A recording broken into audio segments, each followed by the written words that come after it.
بسم اللہ الرحمن الرحیم۔ السلام علیکم۔ زہرا بھائی چینل میں خوش آمدید۔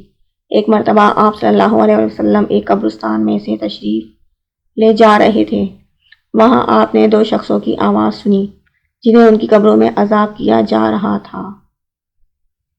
آپ صلی اللہ علیہ وسلم نے فرمایا کہ ان پر عذاب ہو رہا ہے اور کسی بڑے گناہ کی وجہ سے نہیں۔ پھر آپ صلی اللہ علیہ وسلم نے فرمایا، بات یہ ہے کہ ایک شخص ان میں سے پیشاب کی چھینٹوں سے بچنے کا اہتمام نہیں کرتا تھا اور دوسرا شخص چغل خوری کیا کرتا تھا۔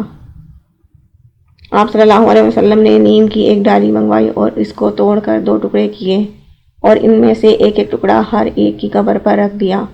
لوگوں نے پوچھا، یا رسول اللہ صلی اللہ علیہ وسلم، آپ نے ایسا کیوں کیا؟